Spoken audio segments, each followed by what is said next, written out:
What is good, everybody? Welcome back to another episode brought to you by the League FFB. Today, Week 15 Sunday recap. Obviously, we're doing that on Monday. As always, lots of stuff happened.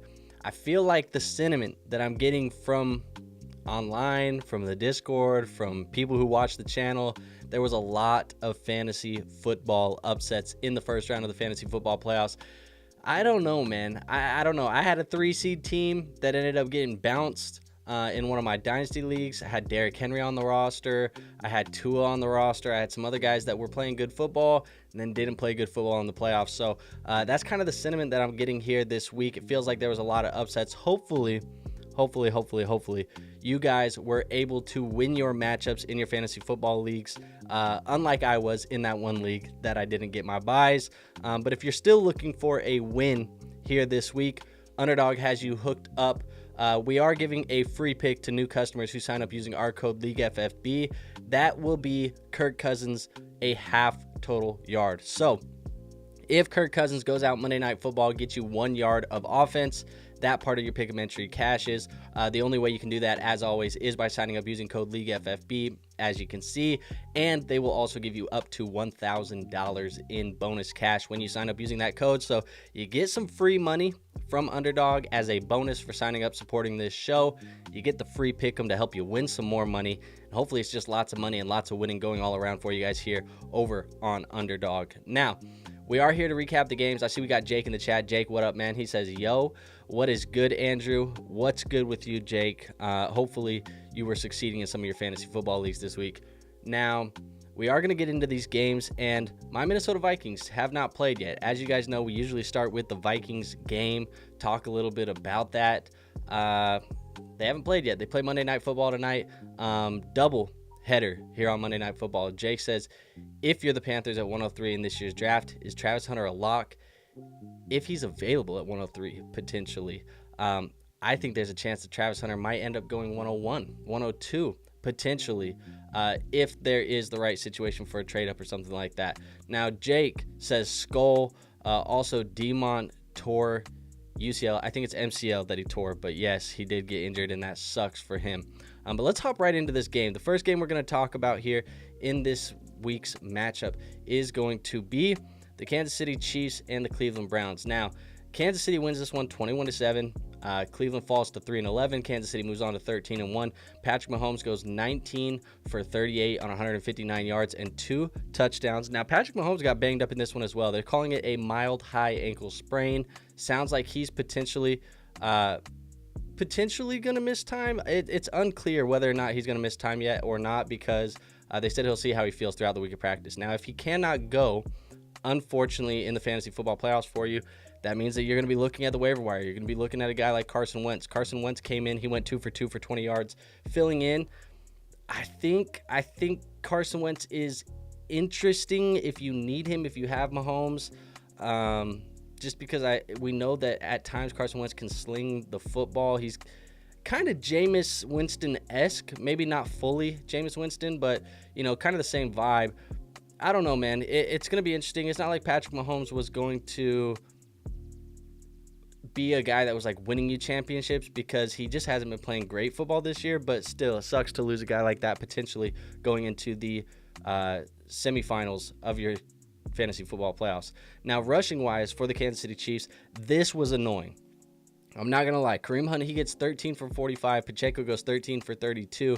Xavier Worthy goes 3 for 30 with the rushing touchdown, which kind of was a passing touchdown, but they said it was a rushing touchdown. I feel like that should have went to Mahomes as a passing touchdown. But the last week, we saw Pacheco kind of getting some bell cow usage. It was like, okay, here we're handing the backfield back over to Isaiah Pacheco. They kind of reeled that back in. Kareem Hunt was mixed in again. Pacheco just wasn't running as well. The 2.5 yards per carry isn't great. I think Pacheco is going to be hard to trust in the playoffs moving forward. He's more of a guy that I'm viewing him how I was viewing Nick Chubb now over the last couple of weeks. Nick Chubb was kind of like a guy that if you needed him, you could flex him, but I didn't want to play him as my RB2, and I didn't want to play him as my RB1. And I think that's Pacheco the rest of the way. So that's kind of how I feel about him moving forward. We'll talk about Nick Chubb in a minute because there's some news for him as well. But looking at the receiving for Kansas City, 6 for 46, 5 for 36 for DeAndre Hopkins, 4 for 27 for Travis Kelce, Then everybody else gets mixed in. Noah Gray continues to steal touchdowns. Juju Smith-Schuster scores a touchdown. Didn't really matter for your fantasy football teams. Nobody played Noah Gray for the most part. Nobody played Juju Smith-Schuster. If you played the other options, you didn't really get a big day out of any of them. It's just not what you wanted to see. So they won all of the options that we wanted. Hopkins, Kelsey, Pacheco, Mahomes. They just didn't give us the best days. So not a great day from Kansas City. Now Cleveland, Jameis Winston goes in. He goes 16 for 25, 146, 0 touchdowns, 3 interceptions. Dorian Thompson-Robinson comes in because Jameis Winston got benched. 18 yards, 1 interception for Dorian Thompson-Robinson as well. The latest I've heard is they do not know who is going to be the starter going into next week. So Jameis Winston experience maybe burned a little bit too bright, maybe over already. Now, Nick Chubb goes 9 for 41. He breaks his foot in this game, so he's going to be done for the rest of the year.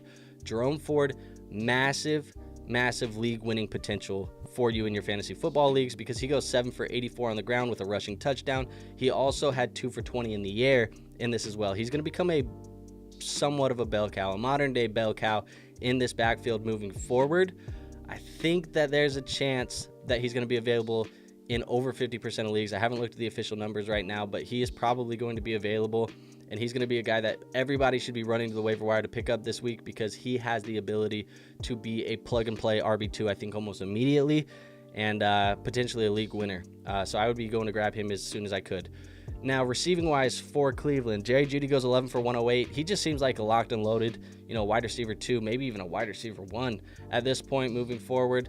It's going to be interesting to see what happens if Jameis Winston is not under center. Like, how does that change for Jerry Jeudy? That's probably going to make him a lot riskier moving forward. Everybody else, David Njoku did not play in this one, so it was Jordan Akins. He goes 3 for 30. Jerome Ford 2 for 20, like I said. Michael Woods 2 for 7. There just wasn't a lot going on. So it was Jerry Jeudy or nobody, really, for the Cleveland Browns, and I think he's going to be riskier moving forward if Winston's not under center. Now, what do we got here? A lot of people in the chat talking about Monty. We'll talk about Monty. TD Flip says, "'Twas quite a great week for your boy, so you love to see that." And then Jake says, assuming Shador and Cam Ward go 1 and 2. Yeah, assuming they do, I would say probably Travis Hunter. But yeah, man, it's just an interesting game here. There was quite a few injuries in this one. There's quite a few injuries I felt like across the league this week, but we'll move on to the next matchup. Our next matchup here is going to be the Bengals and the Titans. So we'll talk about this game. Cincinnati goes in there. They score 37 points. To Tennessee Titans, 27. Tennessee goes to 3-11. Cincinnati goes to 6-8. Looking at the Cincinnati Bengals this week, Joe Burrow goes 26 for 37, 271 yards, 3 touchdowns, 2 interceptions. Chase Brown continues to be a league winner. If you had him, he's just been balling down the stretch. I think he's an RB1 every week from here on out. 25 carries, 97 yards, and a touchdown. And then in the air, Chase Brown goes 3 for 16 with a receiving touchdown as well. So 2 touchdowns on the day. Khalil Herbert, he's going to get his one, carry a week. It's like a celebratory carry for him every week, but it's really just the Chase Brown show in this backfield. Jamar Chase goes 9 for 94. He doesn't score a touchdown in this one, so some people are already disappointed. If you're getting 9 for 94, it doesn't matter, bro. He's being utilized the way you want him to. T. Higgins gets into the end zone, 5 for 88. Mike Gesicki, 3 for 37. Chase Brown, like I said, in the air, receiving touchdown as well. And that's about it, man. So if you have these guys, Jamar Chase is still continuing to be a league winner. Joe Burrow is still being a league winner, even in games against bad teams. Maybe we just need to talk about the Bengals as a bad football team. I think they are just a bad football team. When you're looking at them, they're still scoring a ton of points. And TD Flip says Bengals-Titans was a gross game. It definitely was. Sorry, guys. My cat's right here just trying to bug me. She'd be trying to bug me every time I go live. Whatever. 10 turnovers in this game. Crazy. Come on. I told you, man. She always wants to hang out every time I stream. Get your ass up here, dude. All right, so let's move on to the Tennessee Titans. Tennessee Titans, Mason Rudolph goes 21 for 26 on 209 and 2 touchdowns and 1 interceptions. And you might be looking at that and saying, hey, why are you talking about Mason Rudolph? Yeah, Will Levis got benched as well. Will Levis was benched in this game, 8 for 12, 89 yards and 3 interceptions. That'll get you benched. And I think the Tennessee Titans are going to be looking at a potential new quarterback in 2025. maybe a Sam Darnold ends up being a starting quarterback here for Tennessee. I could see something like that happening. Tony Pollard goes 17 for 45. Not a great day on the ground, but he finds a rushing touchdown, so that does help him out. Tajee Spears also gets a rushing touchdown. It's kind of like a Jordan Jumpman touchdown that we saw. He was kind of holding the ball up in the air. It was kind of a cool shot, but he gets into the end zone as well. The good thing about Tajee Spears is he led this team in receiving, 6 for 87 for 1 touchdown. Chig goes 8 for 59. Calvin Ridley, 3 for 41. Kind of a quiet day from him. And then everybody else, forget about it. Nick Westbrook-Ikine, his touchdown streak is over. I think really the takeaway from this one is Chase Brown locked and loaded every week from here on out. The Titans are going to be tough to trust. I feel like with Mason Rudolph under center, I feel a little bit better about Calvin Ridley, but I don't love it either way. So it's tough to tell with these two teams, but overall, there really wasn't a bunch of people in these games that sunk you if you played them in your fantasy football playoffs, and there really was no injuries either. So we'll move on to the next one. TD says, "Def curious to see where Darnold ends up when JJ comes back to the Vikings." Yeah, I think he's probably going to get some money, man. I think somebody's going to pay him some money to get out of here. And I say that respectfully. I mean, I like Darnold for what he's done, but I think he's going to be paid a lot of money and more money than the Vikings are willing to pay. So look, we had the Commanders win this game 20-19 against the New Orleans Saints. They move on to 9-5. The Saints go to 5-9. Spencer Rattler actually had a chance to win this game at the end. He fills in for Jake Haener, who ended up getting benched in this one as well. We've had a lot of, look, 3 games in, we're talking about 3 quarterbacks being benched this week. It's that time of year. Let's talk about Washington because Jayden Daniels comes in. He goes 25 for 31, 226 yards and 2 touchdowns. Solid day from him on the ground as well. He goes 11 carries for 66 yards. Brian Robinson getting a full workload, 21 for 65. Doesn't find the end zone, so doesn't really help you out there. And then Jeremy McNichols, Chris Rodriguez, these guys are droppable at this point. If you have them on your rosters, they're done. It's over. It doesn't matter. It's going to be Brian Robinson and Austin Eckler's fill in, whether it be McNichols or Rodriguez, they're over with. It's just cut them and move on. Let's go on to somebody else this week. There's better options on the waiver wire. Terry McLaurin goes 7 for 73 and 2 touchdowns, continuing on his season here where he's just wowing everybody. I mean, he was, if you watched our fantasy football award shows, he was a nominee for the fantasy football wide receiver of the year. Continues to show us why he was a nominee for that. Olamide Zaccheaus goes 3 for 36. Diami Brown 3 for 30. Jamison Crowder 3 for 27. All of these other guys, it doesn't matter. Zach Ertz checked out for a concussion in this game. Only goes 2 for 25. So it's going to be interesting to see what happens with him moving forward. If he cannot go next week, it would be the first time that we get to see probably a full workload from Ben Sinnott, their rookie last year that they drafted in the 2nd round. So it'll be interesting to see Ben Sinnott. He's probably an interesting name to watch on the waiver wire at the tight end position. Similar situation here, actually, of the Trey McBride, Zach Ertz situation that was in Arizona beforehand. So he's somebody to keep an eye on.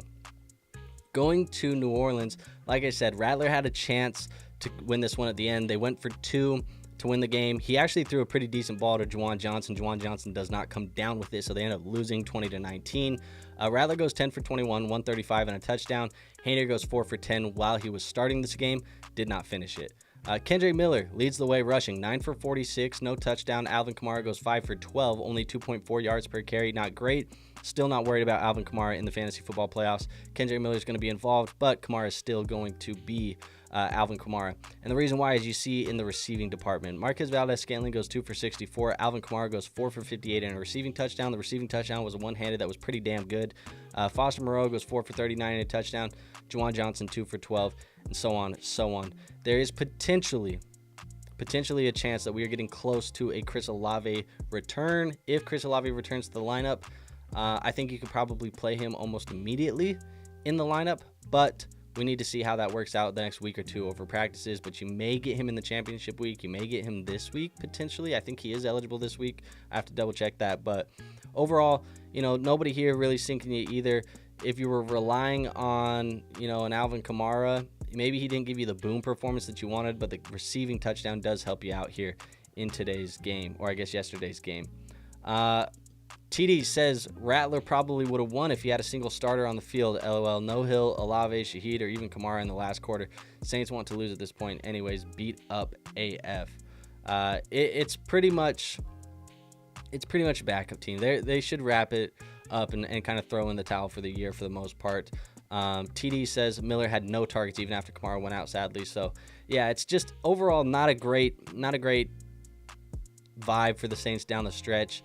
They're still trying. It seems like they're still trying to be competitive. I think their interim head coach wants to make a case for him potentially getting a longer term job here, and I think that's why he's still trying to remain competitive despite having all the injuries. But I don't know, man. It's pretty much wraps on the season for New Orleans. Griffin says I need Bowers plus Mooney over or under 23 PPR points. Give me hope. It's going to be close. It's probably going to be a sweat. Robinson and Chuba killed me, and Debo and Metcalf. Yeah, not a great day. That sounds like kind of a team that I put together. I had Kelsey, Tua, Henry, Metcalf. Just good team all year long, and then this week they just sucked, man. Not great. So let's move on to the next game, man. Let's go to... Also, I'm going to mention, too, on that game, Kendre Miller is definitely a speculative ad on the waiver wire this week, if you guys want to go add him, because Kamara did get banged up. We're going to go to Baltimore and the New York Giants. I think that's the game that we're actually going to. Hold on, let me double check. Yep, Baltimore and the New York Giants. This one was a big one, man. Lots of fantasy points to go around. I know that there was people pre-game in our start-sit stream that were worried about the Ravens. They said they didn't think they were going to throw the football, didn't think that it was going to be very competitive. It wasn't super competitive, actually, but they did throw the football all day long. 35-14. The Ravens move on to 9-5. The New York Giants move on to 2-12. They're probably playing for a quarterback at this point in the NFL draft. Lamar Jackson goes 21 for 25, 290 yards, 5 touchdowns, 0 interceptions, 154.6 passer rating. Great day from Lamar Jackson. Went nuts if you had him on your fantasy football teams. Was in the conversation for fantasy football MVP. I've had some rumblings, some rumors ever since that we did the vote in the Discord that Lamar may have been snubbed from the fantasy MVP. Put together a case here in this one. He also goes 6 for 65 rushing. Derrick Henry goes 14 for 67. And like I said, Henry did not give you the performance that you wanted here this week. Overall, it was just a mediocre day from Derrick Henry. Receiving for Baltimore, Rashad Bateman goes 3 for 80, 2 touchdowns in this one. Justice Hill, 5 for 61 and a receiving touchdown. Zay Flowers, mediocre day, 6 for 53 for as many points that went around. Zay Flowers didn't really score for you. Mark Andrews goes 2 for 24, but he gets into the end zone. Devontae Walker, 1 for 21, gets into the end zone as well. The thing about this game, if you had Lamar Jackson, he went nuts. Derrick Henry hurt you. If you had Derrick Henry, you thought he was a guy who was going to help you win a fantasy football championship. He might have cost you a fantasy football championship with his Week 15 performance. Zay Flowers did not give you a big day either. Mark Andrews salvaged it with a touchdown. That's pretty much it for the Baltimore Ravens. It was Lamar, and that is about it. So hopefully you had Lamar. Hopefully you didn't play against Lamar. And hopefully you didn't have Derrick Henry, because it sucks, especially in Dynasty. I will say this, in a Dynasty league, to have a guy like Derrick Henry, because there was a chance that at the trade deadline or close to your trade deadline, you were debating, do you want to ride with a 30-year-old running back, or do you want to just hold him and win the championship, or make a run at winning the championship? And I made that decision in one of my leagues. And now you have a 31-year-old running back in the offseason in Derrick Henry.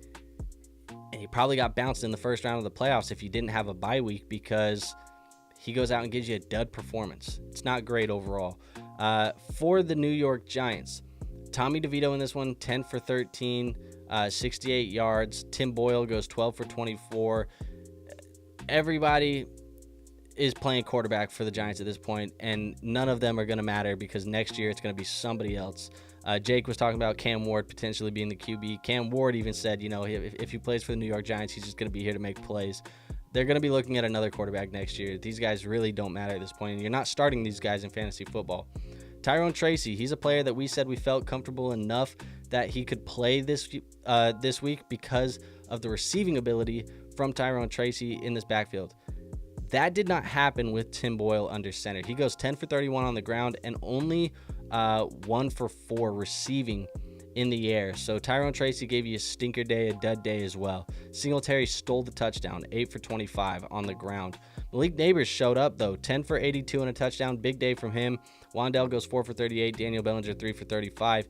It really was the Malik Neighbors show, and if you played Malik Neighbors, even though he was banged up and you had quarterback concerns and things like that, Malik Neighbors came through for you, continuing to have a good day. So overall, a solid day from the Ravens, really the big day from Lamar Jackson, but everybody else, it kind of was a little bit disappointing from their stars, Derrick Henry and Zay Flowers. And then for the Giants, Tyrone Tracy gave you a stinker, but Malik Neighbors came through. TD says, Giants got walk-in open tryouts for QB rest of the season, I hear. Gonna go show them what I got. You better, man. They need somebody, and hopefully you'll just start throwing the football to Malik Neighbors, because we need more Malik Neighbors touchdowns. Let's move on to this next game. The next game is the Cowboys-Panthers. This one was a little bit underwhelming, I'm not going to lie, because there were some players on the Panthers that we've been excited about as fantasy football options, and they just didn't come through this week for us. Dallas wins this one 30-14. They move on to 6-8. Carolina goes to 3-11. Cooper Rush actually had a pretty decent day. So if you streamed Cooper Rush, he goes 18 for 29, 214 yards, and 3 passing touchdowns. Rico Dowdle goes 25 carries for 149 yards, but somehow does not find the end zone.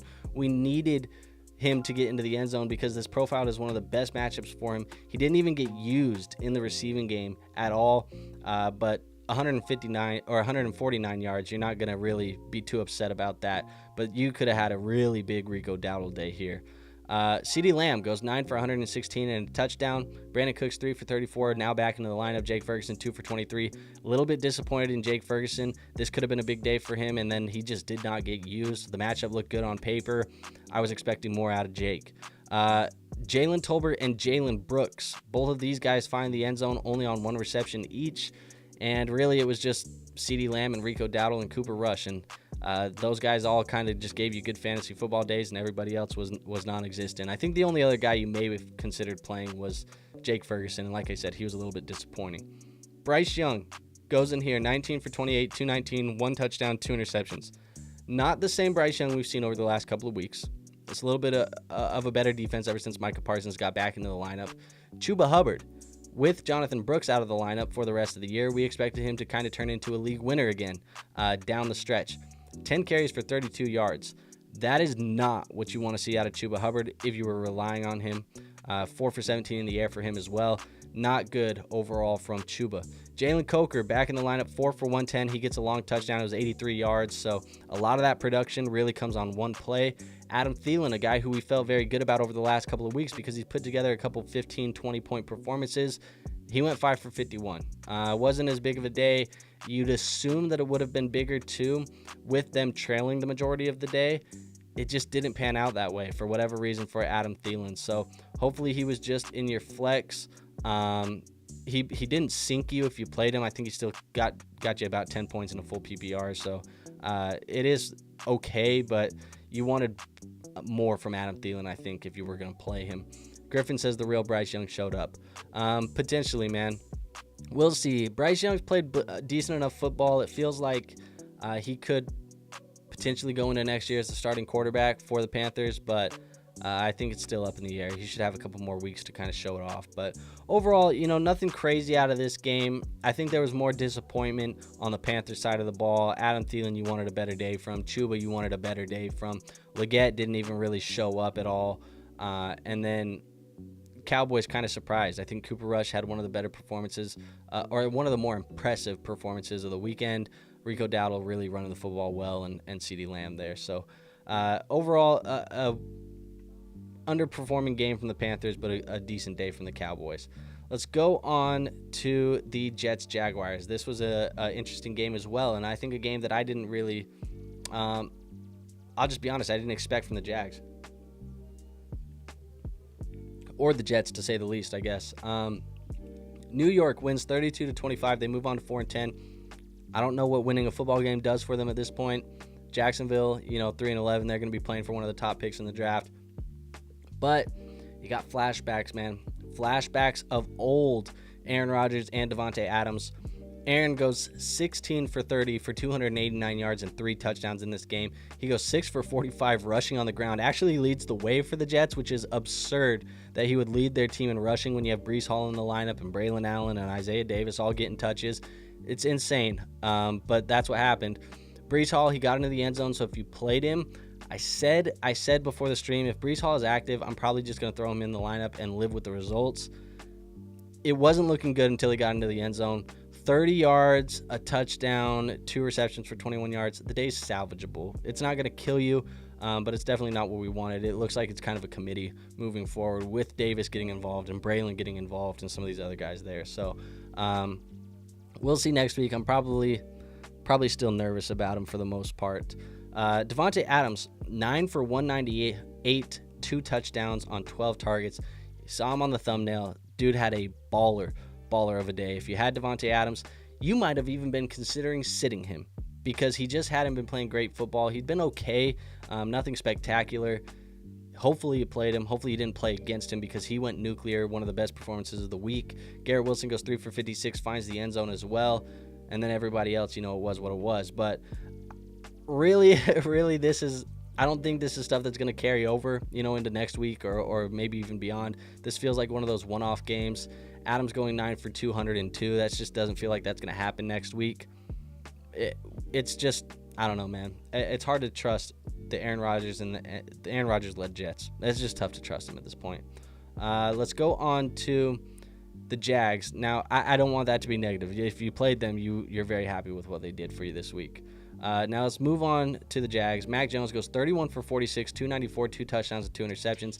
ETN goes 14 for 65 on the ground with Tank Bigsby complimenting him 11 for 42. Brian Thomas Jr., hell of a day from him. I didn't expect this big of a day from Brian Thomas Jr. because with Mac Jones, it wasn't like this before. 10 for 105, 2 touchdowns. Brenton Strange goes 11 for 73. If you were debating on playing Brenton Strange, also somebody in our chat was debating on Brenton Strange and Kyle Pitts, and I said, I don't know how much I trust Brenton Strange with Mac Jones. I apologize. I was wrong. Brenton Strange, 11 receptions. That is a hell of a day. Parker Washington goes 3 for 54, 3 for 42, 4 for 20 for Travis Etienne. Really nobody else super involved. It was the Brian Thomas Jr. show here in Jacksonville, which this game was really just fireworks between those two guys for the most part. It was Davante Adams and Brian Thomas Jr. TD says, having BTJ and Adams in my lineup in the most unimportant game of the year was so satisfying. We had the convo about BTJ or Jacoby, and we rode with BTJ. Feeling all right about that one. Thank God we went that way. TD says, yeah, that was me. It's okay. I apologize. I was wrong, man. I really do. I mean it. I really do try, following the data, giving you guys the best advice possible. I'm never going to shoot 100%. Never going to shoot 100%. And especially on days when it's like Brenton Strange versus this guy. Those ones, they happen every once in a while. So there you go. He said, I broke league scoring records and Pitts hasn't even played yet. I'm okay. That's true, right? Pitts hasn't played yet. Maybe Pitts has a big day. Who knows? But Brenton Strange had a wonderful day. If he's available in your dynasty leagues, I will say this right now. Like, if he's available in a dynasty league and you play in a dynasty league, pick him up because Evan Engram's older, dealing with the injury. Contract-wise, maybe could be moved on from here in the next year or two.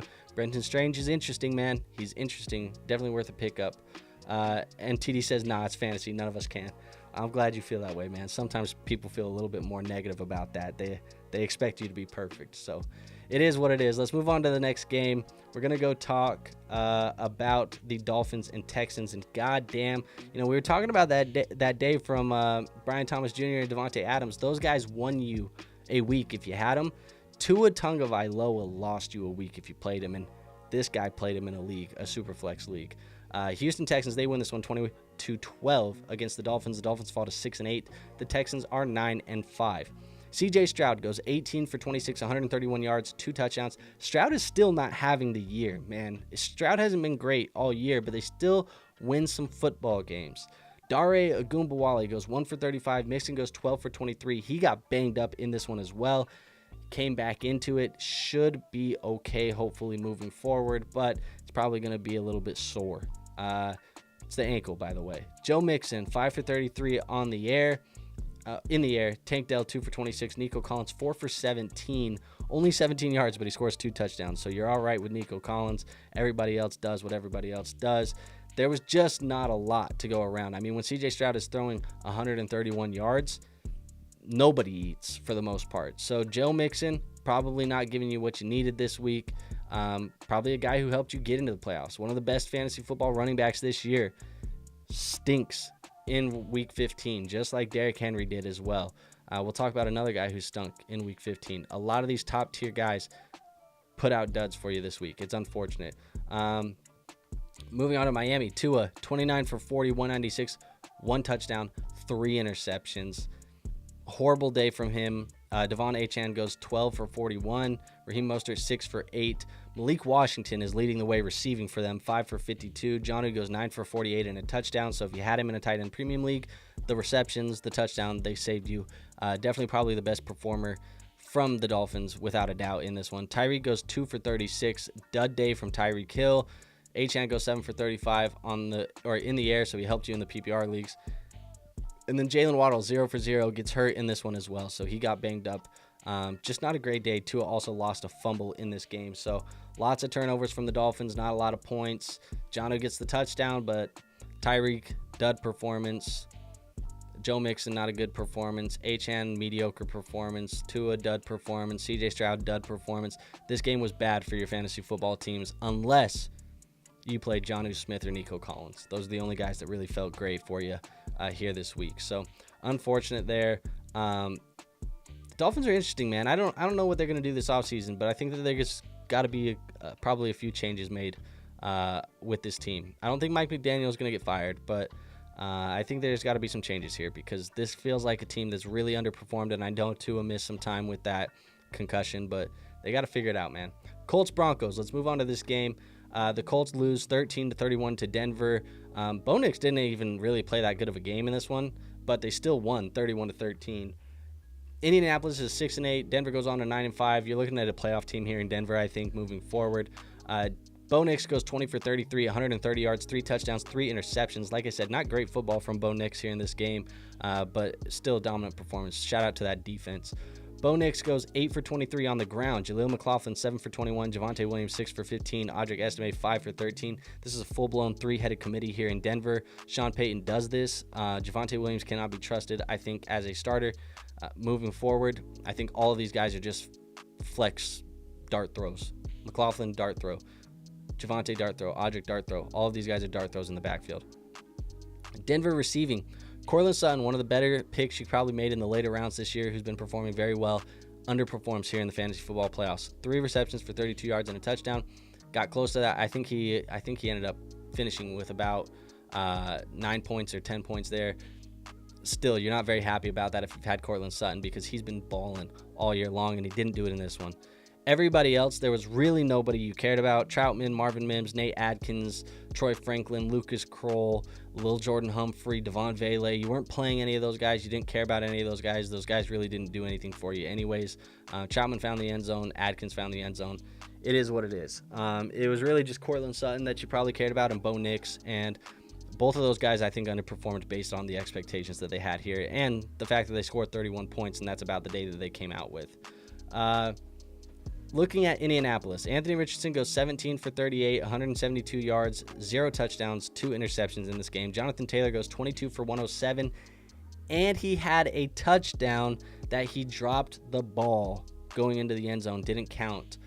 I don't know why. It feels like that touchdown drop, the pre-celebratory drop of the football, has become so common this year. I feel like maybe it's just me, but I feel like I've seen it more this year than I've seen it in years past, and I just don't understand it. I do not understand it as somebody who was watching the game, why these players are letting go of the football before they get into the end zone.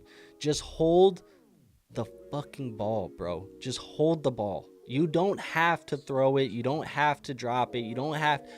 Hold the damn ball. And once you're in the end zone, through the end zone, goddammit, if you want to be safe, then you can let go of the ball or do whatever you want to do with the ball, celebrate, do it, whatever. But damn, bro, you are a professional athlete. And your job is to get that football into the end zone, and you guys keep throwing it and dropping it and fumbling it and doing this shit before you get to the end zone. There's nobody around you. You're just doing it because of arrogance, of wanting to celebrate so bad. It's so, I just don't understand it. It triggers me as a fan because it's like the most common, it's the easiest thing to fix, bro. Just hold the fucking football. Anyways, that's my mini rant there about that. But TD says it's so easy to just hold on the ball an extra couple seconds. Just hold it, bro. I mean, relax for 1 second, one more second, 2 steps forward, and you're good. But Taylor, he still, had an okay day. But it could have been so much bigger for fantasy football teams if he held on to that football. Anthony Richardson goes 7 for 46 rushing with a touchdown as well.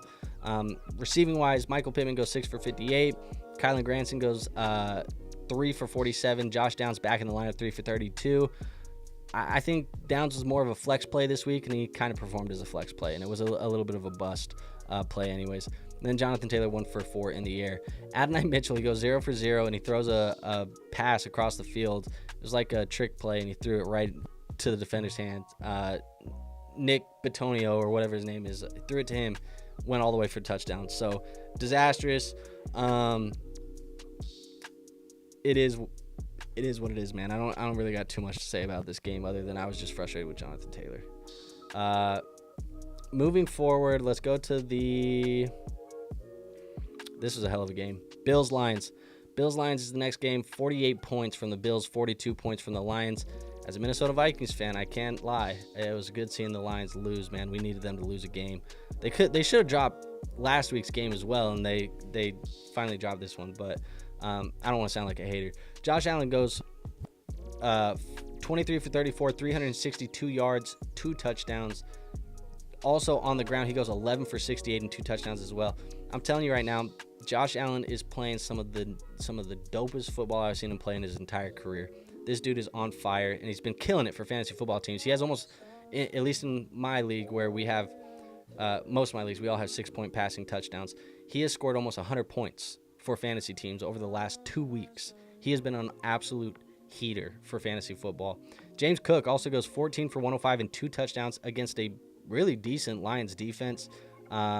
Ray Davis mixed in as well. He should probably be picked up and handcuffed at this point moving forward. And we've been saying that, but it's just, I just wanted to reiterate that. But James Cook, good day from him. Ty Johnson leads the way, 5 for 114 receiving. Keon Coleman back in the lineup. He catches 1 pass for 64 yards. Kincaid back in the lineup, 4 for 53. Dawson Knox, 2 for 42. Shakir, 6 for 39 and a touchdown. And James Cook, 1 for 28. Ray Davis gets a receiving touchdown as well. Kind of mixing the football around, throwing the football all around the field. Everybody gets involved. It's crazy to think that this team was without Keon Coleman, without Dalton Kincaid for weeks. And they're getting healthier now, back in the lineup, and they're 11-3. I think this is a really dangerous team, man. I think this is the best Buffalo Bills football team I've probably seen in the Josh Allen era, in my opinion. And it's crazy because Stephon Diggs isn't there, and Gabe Davis isn't there, and Jordan Poyer, left, and Micah Hyde left, and a lot of these guys left over the last couple of years, and it feels like it's the best Bills team I've seen. So really, really excited to see what they do over the next couple of weeks. But Josh Allen is truly, winning you and putting your football teams on his back, winning you fantasy football games.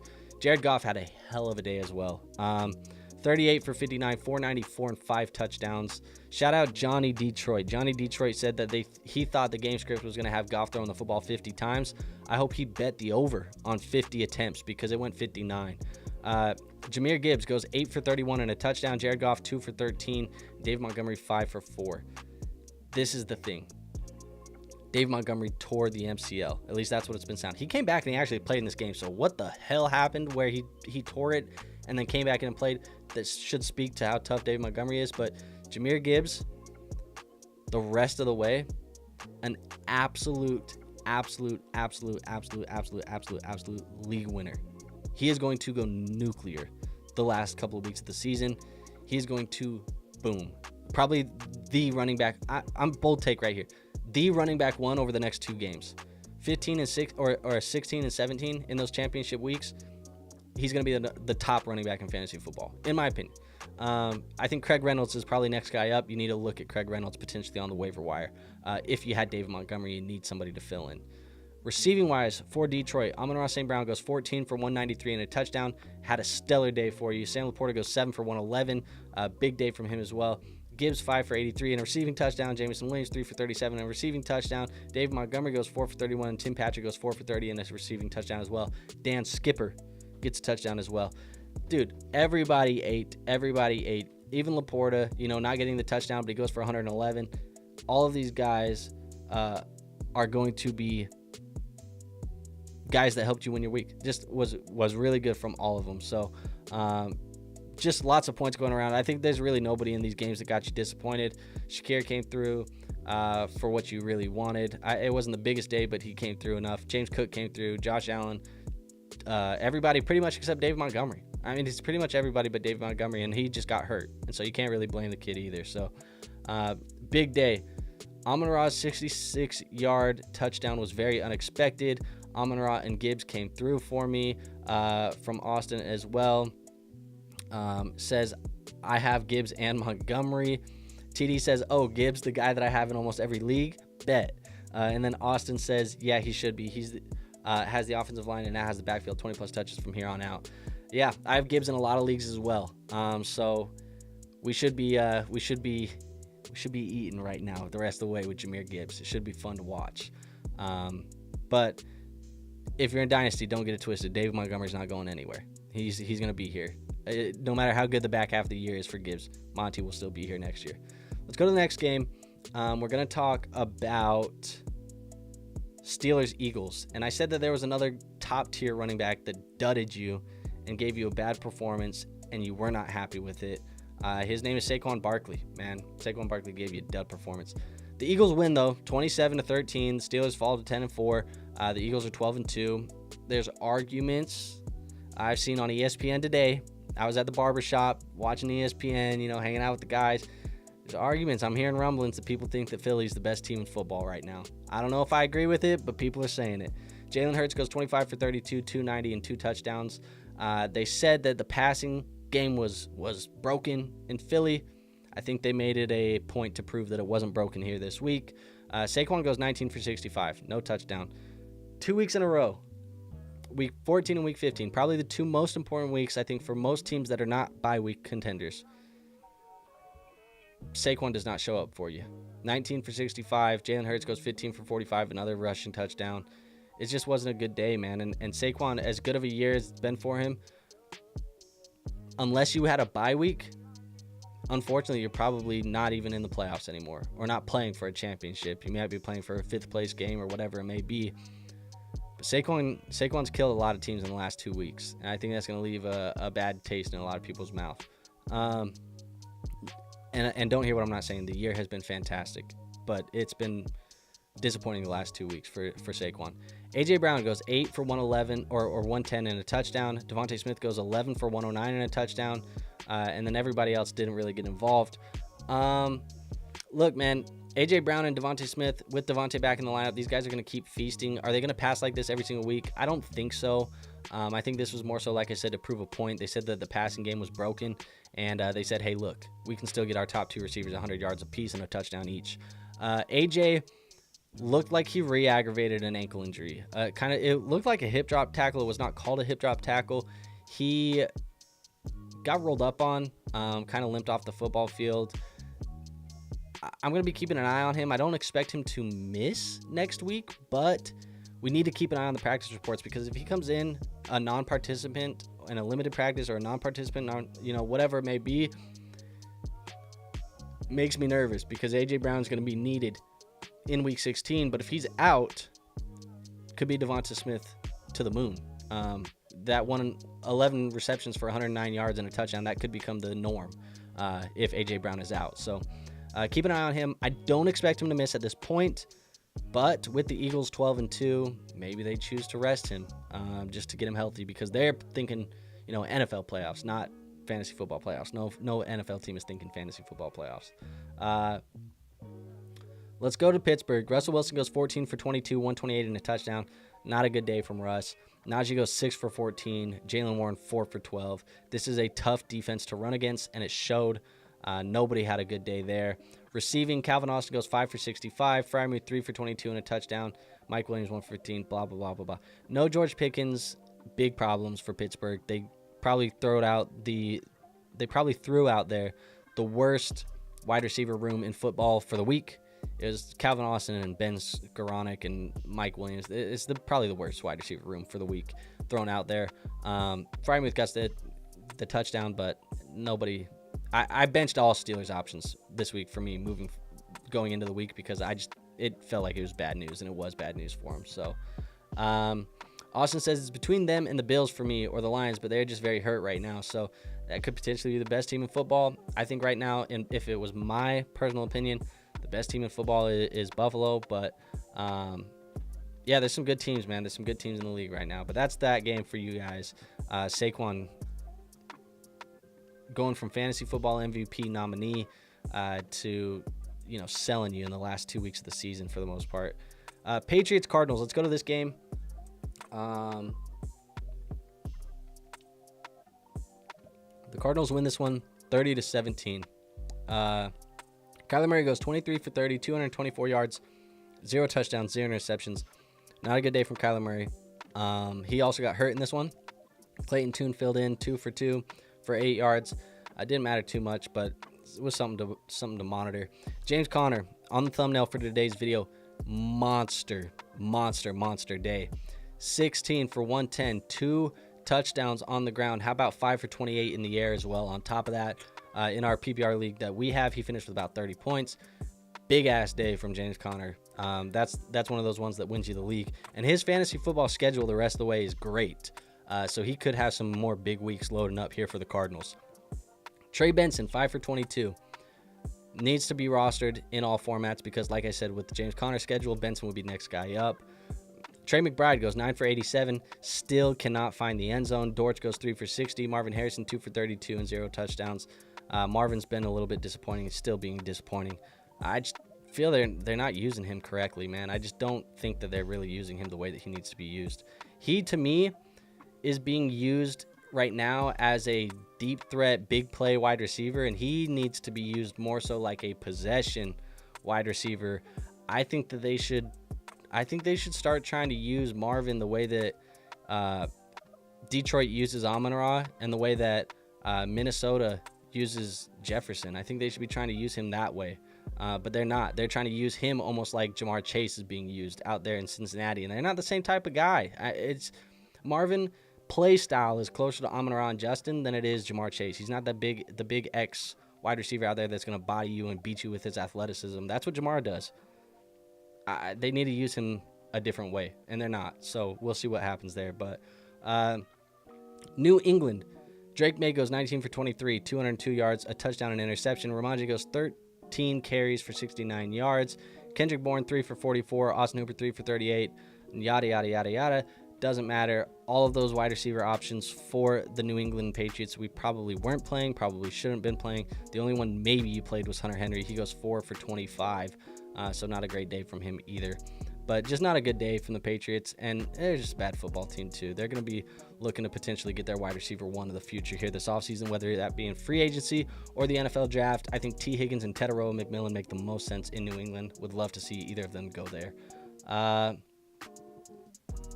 Austin says, yep, there was a guy that started Brian Robinson Jr. over Connor just because he had a better matchup. Tough. TD says, tight end 2 on the year with no touchdowns is just insane. Tells you how he's dominating right now. McBride being used how Marv should be. Low key. His only touchdown was a fumble in the end zone he jumped on. Yeah, I mean, not great. McBride at this point is just going to, or is just not going to get a touchdown. So not great. TD says Patriots need T, and I agree. The New England Patriots need T. Higgins. They just need an X, man. They need somebody who can go outside and win. And Jalen Polk has been so disappointing this year. And we haven't even seen Javon Baker. Javon Baker's been a nothing. And I just feel like Ted McMillan or T being a big body wide receiver outside would just benefit Drake May so much, especially on those like long deep balls that he throws. Because he tried throwing one in this game, and it kind of was just overthrown. But it's like if you have T out there, you have Ted out there, maybe they're big enough they can just go up and get that thing.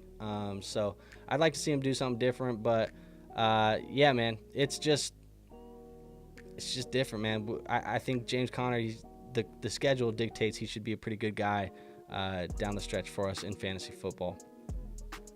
Let's go on to Bucs Chargers. We got 2 games left. We'll get these 2 out of the way, and we'll talk a little bit Monday Night Football. Tampa and Los Angeles. I didn't expect this one for the most part. Los Angeles has been looking pretty good. They are a little bit banged up, but they got stomped, man. Baker going crazy. I just think I throw this out here too, TD. He says, LMAO, I was excited about Javon Baker. He doesn't exist. I was too. I had him as like a late round dart throw in rookie drafts, and I was like, maybe he can work his way to like wide receiver 2, wide receiver 1 in this offense. Hell no, he ain't even wide receiver 7. Tampa wins 40-17.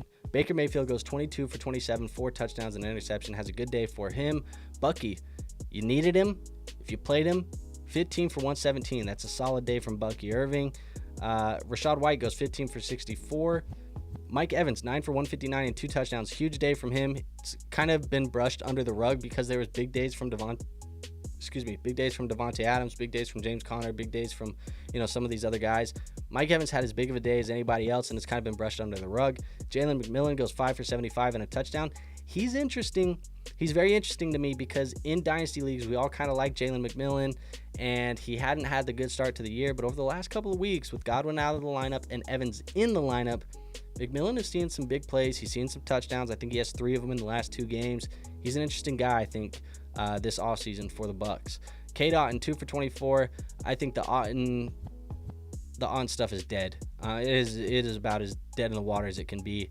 I don't trust him in my starting lineup pretty much at all if Mike Evans is in the lineup. That's just what I've come to the conclusion for. Bucky got 2 receptions. They went for -4 yards, but he still got 2 receptions. So in your PPR leagues, that helps as well. So hopefully you played Bucky if you were nervous about him. Had a pretty solid day. Justin Herbert goes 21 for 33, 195, 2 touchdowns and an interception. Gus Edwards goes 8 for 23. Kamani Vidal, 3 for 9. This rushing offense is horrid without J.K. Dobbins, and I don't know why I felt like it wouldn't really drop off too much. Maybe it's because I just haven't been super impressed with J.K., but this is just horrible, man. They just can't run the football at all. They also had to abandon it in this game, so I won't, completely knock them, but it hasn't looked good with Gus Edwards in that backfield. I can't imagine why they don't just turn it over to Vidal, but for some reason they don't trust him enough. Ladd McConkey goes 5 for 58 and a touchdown. Solid day from him. Stone Smart, 5 for 50, no touchdown. I'm actually somewhat interested in Stone. I would speculative add him as a tight end in my dynasty leagues, especially if you're in a tight end premium. He may have been picked up this last week, but I'm speculative adding him and just holding him for another week or 2 and seeing what happens. Quentin Johnston goes 5 for 45 and a touchdown. DJ Shark 2 for 16. Kamani 2 for 13. Everybody else is, whatever. Ladd McConkey had himself an okay day. Mike Evans a huge day. Jalen McMillan, you probably didn't play him, didn't matter, but he had a good day. Bucky had a good day, and everybody else was solid. So, TD. Otton was their replacement for Evans. Only went wild with Evans out. McMillan, the Walmart Godwin, but he got promised. I agree, man. And I think, honestly, the reason why I say that McMillan is interesting to me this offseason is because Godwin is a free agent. And I think that Godwin might take some money to go elsewhere. If he does go elsewhere, I probably would consider him. TD said, you did say to consider Stone over Pitts when I brought up Strange. Not bad, not bad. Hey, it's sometimes you hit, sometimes you miss, sometimes you land in between. I think Stone Smart might have been in between. Austin, Quentin Johnston shouldn't be getting 10 targets in a game, in my opinion. Quentin Johnston shouldn't be the wide receiver 1 on your on your NFL football team.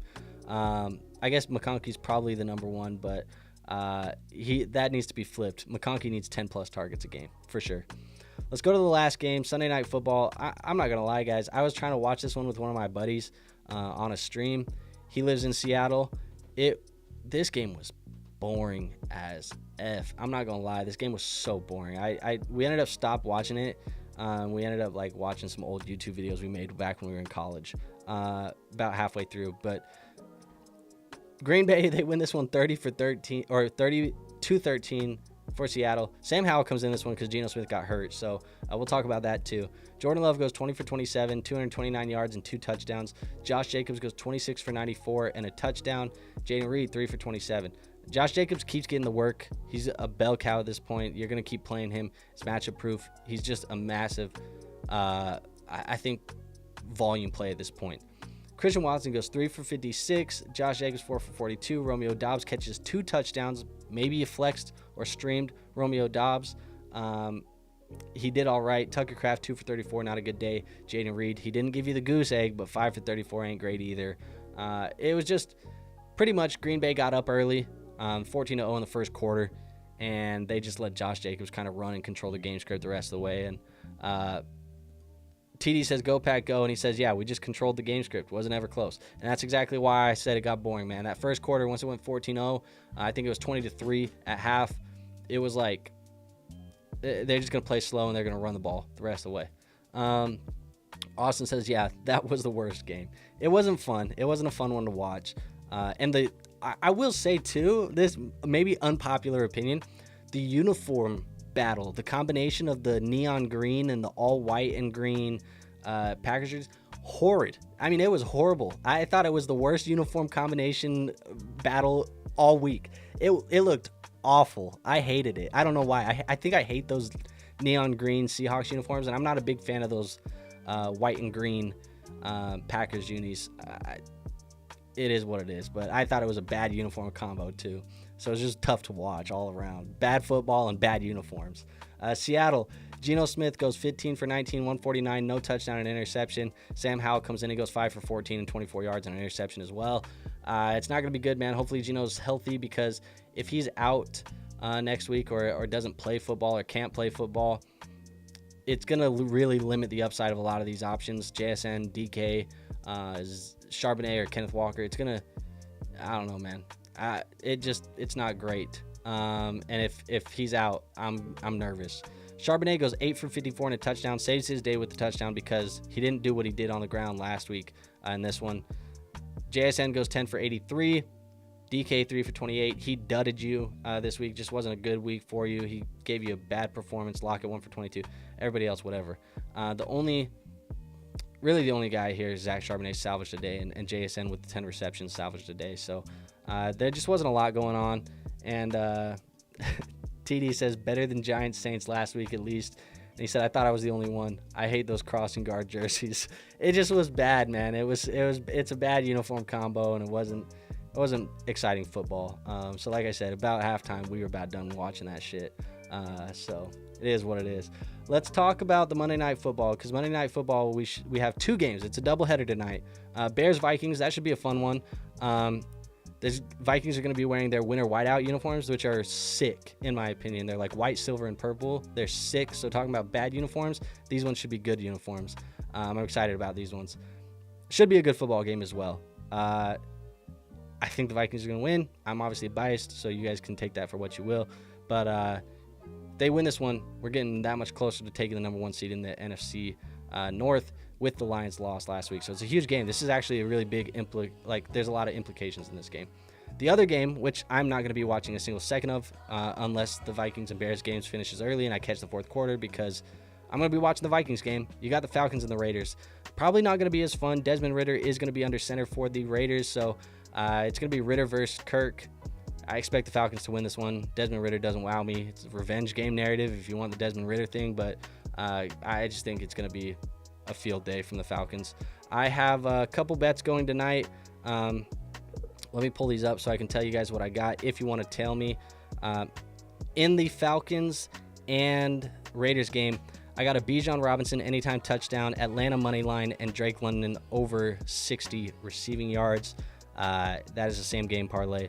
And then the Bears-Vikings, I got Caleb Williams over 200 passing, Jordan Addison over 50 receiving, and DJ Moore over 50 receiving, taking those as well. So those are all 3-leg same game parlays for those 2 games if you guys want to tail or do something like that. If you also want to go play over on Underdog, which I strongly suggest you play over on Underdog, because that is where we can get you some free money. We can get you some free money because if you sign up using our code LEAGUEFFB, they will give you this promo tonight where Kirk Cousins needs 1 total yard. If he gives you 1 total yard, that part of your pick 'em entry cashes. So, we're talking about putting together a couple tickets. This is a free leg, man. I would strongly suggest signing up. Use code LEAGUEFFB because the only way you get it is by signing up using code LeagueFFB. There is a link in the description. If you sign up using this code, they'll also give you up to $1,000 in bonus cash. So take the free money that they give you for supporting this show. Go put a little Kirk Cousins half a total yard. Pair that with something that I said today. Maybe a Bijan touchdown, Drake London over 60 yards, whatever it may be, man. Put it together. Go get something nice. Win some free money, man. And get yourself something nice for Christmas, man. From the League FFB. Use that code. That's on us. A couple of things before we get on out of here. TD says, I don't want to root for the Bears, but don't do it, man. Don't do it. He said Packers in the hunt for that 1 seed still, too. Hey, I'm gonna hit you with a skull, baby. I don't want to hear the go Pack go. Kyle Pitts under a half fantasy point, probably. And Pitt's not even worth playing. That's where we're at. Appreciate you guys for being here, hanging out with me today.